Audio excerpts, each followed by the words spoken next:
आज आम्ही बाहेर चाललोय आणि आम्ही कुठे चाललोय आम्हाला माहितच नाही. कुठे चाललो आपण सांगा ना. सस्पेन्स. ठीक आहे ठीक आहे. बघा किती छान व्ह्यू आहे. वाटेत आम्हाला भूक लागली तर आम्ही वडापाव खायला थांबलो.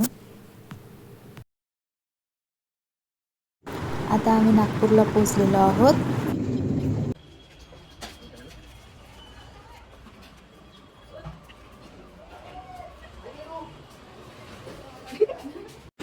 एक घंटा हो गया, 1 घंटा अभी तक रेडी नहीं. आम्ही मग ग्रुपमध्ये थोडे फोटोज काढले आणि त्यानंतर बाहेर फिरायला जायला निघालो. तिथे खूप छान फिश टँक ठेवलेलं होतं आणि तिथे सुंदर सुंदर फिश पण होत्या. त्यानंतर यांनी मला बाहेर फिरायला नेलं, पण अजूनही मला सांगितलेलं नाही की आपण कुठे चाललो. तर बघूया आता कुठे नेतात फिरायला. फिरायला चाललो आणि कुठे चाललो हे मला माहीत नसल्यामुळे मी रागावले होते.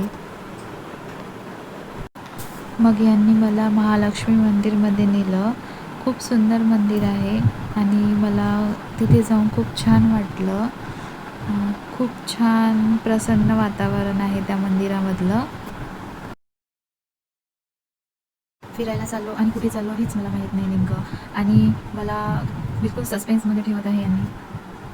आता तरी सांगा की हो कुठे चाललो आपण. आणि फायनली गाडी तुळजापूरला थांबली. यांनी मला तुळजाभवानी आणि अक्कलकोटला नेलं. त्यानंतर मला कळलं की आम्ही गोव्याला चाललो. हा आंबोडी घाट आहे आणि खूप सुंदर नजारा आहे इथला, आणि आम्ही तिथे डान्स पण केला.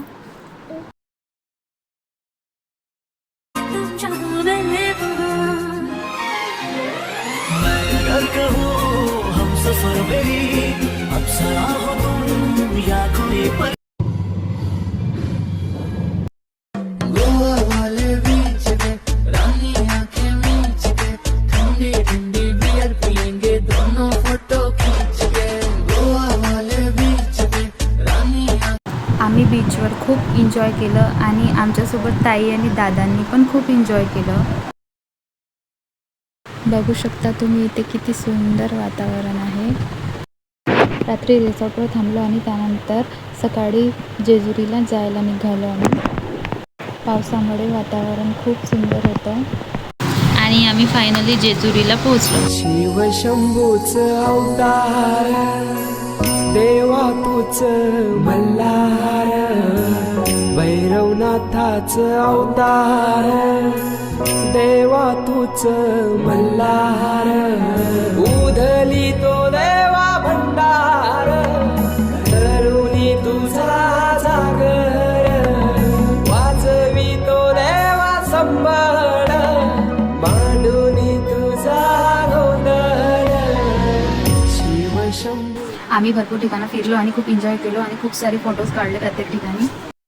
उनके तू रहबर मुझको मिला है, तू मिल गया मैं मुकम्मल हुआ. एक मुला